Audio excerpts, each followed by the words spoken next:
Guys once again welcome back to my YouTube channel. आज एक बार फिर से स्वागत है आपका हमारे इस आर के सिविल सर्विसेज स्टडी पॉइंट पर। तो आज हम लोग बात करेंगे साइंस के संबंध में। साइंस का आपको 8 से 10 वीडियोस कंप्लीट करा दिए गए हैं। तो उसी क्रम में अभी हम लोग साइंस में बायोलॉजी को कवर कर रहे हैं। तो बायोलॉजी में आज हम लोग बात करेंगे कि जैव विकास क्या होता है। जैव विकास के बारे में आज बात करेंगे। इसके अलावा आपको आज ही या फिर कल जो है एक पॉलिटी का वीडियो भी दिया जाएगा। पॉलिटी के अब तक 20 वीडियो हो गए हैं, आप उसको भी देख सकते हैं, जो कि आपके एग्ज़ाम के लिए बहुत ही इम्पोर्टेंट होने जा रहा है। तो आ जाइए हम लोग दोस्तों बात करते हैं जैव विकास के बारे में। जैव विकास होता क्या है, और हम लोग इस वीडियो में कवर करेंगे समजात अंग, समरूप अंग और अवशेषी अंग के बारे में। तो सबसे पहले हम लोग जान लेते हैं जैव विकास होता क्या है। किस चीज़ का नाम है जैव विकास, यानी ऑर्गेनिक एवोल्यूशन। तो gradual change in animals life, जीवों के शरीर में क्रमिक परिवर्तन को ही क्या कहते हैं, जैव विकास। जैव और विकास, जीवों में होने वाले विकास को ही क्या कहते हैं, जैव विकास कहते हैं। दोस्तों दरअसल ये पृथ्वी के ओरिजिन के संबंध में है कि पृथ्वी पर जीवों की उत्पत्ति कैसे हुई, ओरिजिन ऑफ लाइफ के संबंध में ये हम लोग पढ़ रहे हैं। तो जीवों की उत्पत्ति कैसे हुई, पृथ्वी पर 3,43,000 से अधिक जंतुओं की प्रजातियां और इतनी ही पौधों की प्रजातियां, ये विविधता जो जैव विविधता देखने को मिल रही है, ये पृथ्वी पर कैसे आई। क्या नेचर ने एक जोड़ी कुत्ते, एक जोड़ी बैल, एक जोड़े इंसानों को उतारा, या फिर जो है पहले कुछ छोटे जीव आए फिर बड़े जीव आए। किस सिद्धांत को आप मानते हैं और कौन ज़्यादा लॉजिकल लग रहा है। तो वास्तव में दोस्तों ऐसा हुआ कि पहले बहुत सूक्ष्म जीव यानी वायरस आए, जो न्यूक्लियो प्रोटीन से बने होते हैं, सजीव और निर्जीव के बीच की कड़ी। फिर उससे जो है विकास हुआ किसका, बैक्टीरिया का। फिर उससे विकास हुआ प्रोटोजोआ का। फिर उससे विकास हुआ पोरीफेरा, फिर सेलेंट्रेटा, फिर एनेलिडा, फिर आर्थ्रोपोडा, फिर गाइनोडर्मेटा। फिर उसके बाद आता है कार्डेटा। अब कार्डेटा में भी सबसे पहले पीसीज आई, मछलियाँ। फिर उसके बाद एम्फीबियंस आए, जो पानी और ज़मीन दोनों पे रहते थे। फिर उसके बाद रेप्टाइल्स, फिर रेप्टाइल से बर्ड्स आए, बर्ड्स से फिर मैमल्स आए। तो हम लोग क्या है, मैमल्स। अब मैमल्स में भी पहले प्रोटोथीरिया, फिर मेटाथीरिया, फिर यूथेरिया। हम लोग क्या है, यूथेरिया, जो बच्चों को जन्म देते हैं। तो जीवन पे पृथ्वी पे अगर सबसे लास्ट में कौन आया, तो अभी मनुष्य है। तो जीवों में होने वाले क्रमिक परिवर्तन को ही क्या कहते हैं, जैव विकास कहते हैं। वास्तव में इसको ऐसे समझ सकते हैं कि अगर आप कोई मिट्टी की मूर्ति या पुतला बनाते हैं, तो क्या पहली बार में ही बहुत अच्छा बना लेते हैं? नहीं। आप पहली बार बनाएंगे तो बस एक ढांचा बनेगा, नेक्स्ट टाइम कहेंगे कि इसको मैं और अच्छा बनाऊंगा। फिर अगली बार क्या करेंगे कि कान नाक सही होगी लेकिन थोड़ा सा आंख गड़बड़ हो जाएगी, तो आप कहेंगे अगली बार मैं इसको और अच्छा बनाऊंगा। इसी प्रकार नेचर ने जब जीवों को बनाया, तो जीवों में धीरे धीरे कुछ ना कुछ कमियां रही, उसमें धीरे धीरे विकास होता गया। इसी को क्या कहते हैं, जैव विकास कहते हैं। मतलब ग्रेजुअल चेंज इन एनिमल्स, जीवों में होने वाले क्रमिक परिवर्तन को ही क्या कहते हैं, जैव विकास कहते हैं। ठीक है, तो सिंपल सी परिभाषा है, प्रारंभिक निम्न कोटि के जीवों से उच्च कोटि के जीवों के बनने की क्रिया को ही क्या कहते हैं, जैव विकास कहते हैं। ठीक है, तो जैव विकास में ये प्रश्न अभी आया था कि जो है सबसे पहले क्या आया। तो यहाँ पे आप समझ सकते हैं, सबसे पहले ऐसे क्रम दिया था, तो आप इस क्रम को जानते रहिए। सबसे पहले प्रोटोजोआ आए, फिर पोरीफेरा। अब अगर जो है कार्डेटा की बात करें, तो सबसे पहले पीसीज, मछलियाँ आई, ठीक है। फिर उसके बाद एम्फीबिया, फिर उसके बाद जो है रेप्टाइल्स, फिर उसके बाद आते हैं आपका बर्ड्स, और बर्ड्स के बाद में मैमल्स, स्तनपायी जीव आते हैं। ठीक है, तो ये हो गया। जीवों में होने वाले क्रमिक परिवर्तन को ही क्या कहते हैं, जैव विकास कहते हैं। अब ये जैव विकास को समझाने के लिए कई वैज्ञानिकों ने जो है अपने प्रमाण दिए। तो प्रमाण हमें कहाँ कहाँ से प्राप्त होते हैं। अगर तुलनात्मक शारीरिक रचना देखें, तो सबकी जो है भ्रूणीय स्टेज में, एम्ब्रियोनिक स्टेज में सबका जो है स्ट्रक्चर सेम दिखाई देता है। ठीक है, इसके अलावा अवशोषी अंगों से, अवशेषी अंग जो वेस्टिजियल ऑर्गन्स हैं, उसको अगर देखें तो मतलब जैसे अब वर्मीफॉर्म अपेंडिक्स है, तो पहले हम लोग में ये होती थी, काम करती थी, लेकिन जैसे जैसे विकास हुआ तो उसका विलुप्त हो गया। इसके अलावा कुछ कनेक्टिंग लिंक होते हैं। कनेक्टिंग लिंक मतलब ऐसे जीव जिनमें दो क्लासों का लक्षण दिखाई देता है। जैसे आर्कियोप्टेरिक्स की बात करें, आर्कियोप्टेरिक्स एक ऐसा पक्षी था जिसमें जो है रेप्टाइल्स के भी लक्षण थे। और बर्ड के भी लक्षण थे। तो इसका मतलब हम ये कह सकते हैं कि जो पक्षियों की उत्पत्ति हुई है वो कहाँ से हुई है, रेप्टाइल से हुई है। ठीक है, क्योंकि जो है उसमें उड़ने के लिए जो है क्या था, पंख तो थे, लेकिन जो है रेप्टाइल्स की तरह उसमें चोंच के अंदर दांत भी थे। तो कहीं ना कहीं ऐसा माना जाता है कि रेप्टाइल्स से ही क्या हुआ है, बर्ड्स की ओरिजिन हुई है। ठीक है, तो ये हो गया। फिर जीवाश्म विज्ञान, जीवाश्म बहुत सारे जो अवशेष निकले हुए हैं, जैसे हम लोगों के ह्यूमन एवोल्यूशन की बात करें तो सबसे पहले क्या आया, रामापिथेकस, शिवापिथेकस, ऑस्ट्रेलोपिथेकस, है ना, फिर होमो क्रोमैग्नन, फिर होमो सैपियंस आया। इस प्रकार जो है मनुष्य का विकास हुआ है ना।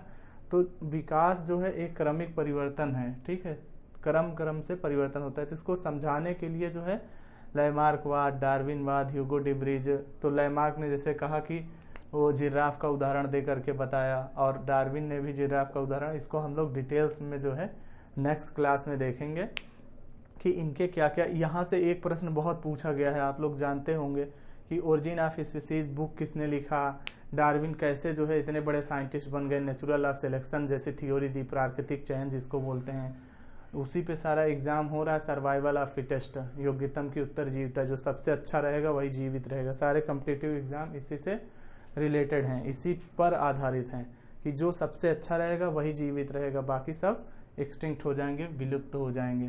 तो ये सब हम अगले क्लास में पढ़ेंगे। अभी हम लोग बात करते हैं समजात अंगों की बात करेंगे, समरूप अंग और अवशेषी अंग की बात करेंगे। ये भी जो है जैव विकास का एक इम्पॉर्टेंट टॉपिक है। ठीक है, तो सबसे पहले हम लोग देख लेते हैं दोस्तों समजात अंग क्या होता है। समजात अंग यानी होमोलॉगस ऑर्गन्स। होमोलॉगस ऑर्गन्स क्या होता है, विभिन्न ऐसे अंग जो विभिन्न कार्य के लिए उपायोजित हों, विभिन्न कार्य के लिए उनका मॉडिफिकेशन हो गया हो। ठीक है, और मूल संरचना, जबकि मूल संरचना और एम्ब्रियोनिक डेवलपमेंट, भ्रूणीय परिवर्धन, उसमें क्या रहता है, समान रहता है, किंतु कार्य जो है अलग अलग रहते हैं। ठीक है, तो होमोलॉगस ऑर्गन किसको बोलते हैं, समजात अंग, ऐसे अंग जिनके विभिन्न कार्य के लिए जो उपायोजित हों, लेकिन मूल संरचना और भ्रूणीय परिवर्धन में समान हो, लेकिन उसके जो है, ये बात याद रखिएगा, समजात अंग क्या है, उत्पत्ति में समान होते हैं लेकिन कार्य जो है उनके क्या होते हैं, अलग अलग होते हैं। ठीक है, जैसे उदाहरण के तौर पे जैसे सील के फ्लिपर, सील जो होती है वो क्या रहता है, उसके आगे के पैर जो है यहाँ पे मांसल बन जाते हैं और वो तैरने का काम करने लगती है। इसी प्रकार चमगादड़ के पंख, रियल में वो पंख नहीं होता, वो उसके आगे वाले पैर ही होते हैं, लेकिन उसके पैर में यहाँ पे वेब बन जाती है जिससे वो पंखे का काम करने लगता है, उसके मेटाकार्पल्स की पसलियाँ जो है जुड़ी रहती है, तो वो पंखे का काम करने लगता है। इसी प्रकार घोड़े की अगली टांग, ये दौड़ने का काम करती है। लेकिन अगर और इसी प्रकार बिल्ली का पंजा और मनुष्य के हाथ, तो ये सब कार्य में क्या है, अलग अलग है दोस्तों। इसका अलग काम है तैरना है, इसका उड़ना काम हो गया, इसका जो है दौड़ना हो गया, बिल्ली का पंजा अलग काम है, मनुष्य का हाथ अलग काम है। लेकिन अगर इसकी उत्पत्ति के बारे में देखें, इन सब की उत्पत्ति सेम है। ठीक है, ओरिजिन इनकी सेम है, उत्पत्ति सेम है।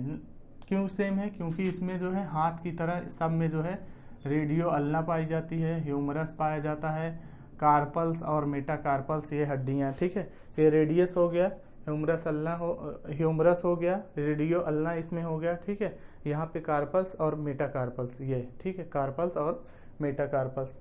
तो इस प्रकार सब में सेम संरचना है लेकिन कार्य अलग अलग हैं, तो ऐसे अंगों को क्या कहेंगे, समजात अंग कहेंगे। ठीक है, अब दूसरा आता है समरूप अंग। समरूप अंग क्या होते हैं, या एनालॉगस ऑर्गन्स। एनालॉगस अंग क्या होते हैं, अंग जो समान कार्य के लिए उपायोजित हों, ऐसे अंग जो समान कार्य के लिए उपायोजित हो जाएं। ठीक है, सबका एक ही काम रहे लेकिन उनकी उत्पत्ति जो है अलग अलग रहे। ठीक है, उत्पत्ति अलग, मूल संरचना में अंतर रहे लेकिन कार्य जो है समान रहे, तो क्या कहेंगे, समरूप अंग कहेंगे, यानी समरूप, एक ही रूप के दिखते रहें। ठीक है, तो एनालॉगस ऑर्गन्स उनको कहेंगे। उदाहरण के लिए देख सकते हैं कि जो तितली के पंख होते हैं वास्तव में उसके पंख नहीं होते हैं। ठीक है, वो क्या होते हैं, उसकी जो एपिडर्मिस होती है, ऊपर की भित्ति होती है शरीर की, उससे वो पंख बने रहते हैं। और जबकि पक्षियों के पंख क्या है, वो उनके आगे वाले पैर हैं, है ना, फोर लिम्ब है। तो दोनों का काम उड़ना है लेकिन जो है ओरिजिन अलग अलग है। ठीक है, ओरिजिन अलग अलग है, इस वजह से ऐसे अंग को हम लोग क्या कहेंगे, समरूप अंग कहेंगे। और तीसरी बात कर लेते हैं, तीसरा है अवशेषी अंग। अब अवशेषी अंग क्या होते हैं? Vestigial organs. तो वेस्टिजियल ऑर्गन से हमें प्रमाण मिलता है कि जीवों की उत्पत्ति कैसे हुई है, ठीक है। तो जीवों की उत्पत्ति कैसे हुई है ये हम लोग बताएंगे। तो कर्ण पल्लव वेस्टिजियल ऑर्गन्स 200 से अधिक है मनुष्य के शरीर में। तो कर्ण पल्लव यानी जो ये ईयर पिन्ना है, ये क्या है, इसकी मसल्स जो होती हैं वो क्या है? अवशेषी अंग है, क्योंकि अब उसका कोई काम नहीं है। जैसे और जानवर जैसे भैंस है ये सब है, तो वो क्या करते हैं, अपने कानों को ऐसे घुमा लेते हैं ना, ये जो बाहरी कान दिखाई दे रहा है इसको घुमा लेते, जिधर से आवाज़ आती है उधर से कैच करते हैं। लेकिन हम लोगों में ये मसल्स जो है उसकी फेल हो गए, इसका कोई काम नहीं है अब, ठीक है। तो कर्ण पल्लव ये क्या है? अवशेषी अंग, वेस्टिजियन ऑर्गन्स है। इसी तरीके से त्वचा के बाल। तो पहले जो है क्या होता था कि ठंडी से बचने के लिए ये जो स्किन पे बाल हैं वो सब आ जाते थे, जिससे जो है शरीर को गर्मी मिलती थी। लेकिन आज जो है टेक्नोलॉजिकल युग में ये सब धीरे धीरे समाप्त हो गया है, तभी तो हेयर रिमूवल इतने यूज हो रहे हैं। फिर आता है वर्मीफॉर्म अपेंडिक्स, ये भी एक अवशेषी अंग है। इसके अलावा अक्कल दाढ़, ये सब क्या हो गया? अवशेषी अंग के उदाहरण हो गए। तो ये रहा दोस्तों आपका आज की क्लास। इसके अलावा नेक्स्ट हमारी क्लास जो रहेगी डार्विनवाद और ये सब रहेगा। फिर अगली क्लास में हम लोग डिस्कस करेंगे डाइजेस्टिव सिस्टम, फिर नर्वस सिस्टम। इस तरीके से 2-4 क्लास में बायो हम लोग कंप्लीट कर लेंगे। फिर मेरी नेक्स्ट क्लास जो रहेगी वो केमिस्ट्री से शुरुआत करूँगा मैं, ठीक है। केमिस्ट्री से आपकी शुरुआत हो जाएगी नेक्स्ट क्लास की। तो ये वीडियो आपको कैसा लगा हमें कमेंट करके ज़रूर बताइएगा। अगला वीडियो हम लोग पॉलिटिकल ला रहे हैं, जो बहुत ही इम्पोर्टेंट है, राज्य विधानमंडल से संबंधित। थैंक यू सो मच इस वीडियो को देखने के लिए। वीडियो अच्छा लगा हो तो लाइक, शेयर, कमेंट करना ना भूलें और चैनल को ज़रूर सब्सक्राइब करें। Thank you so much.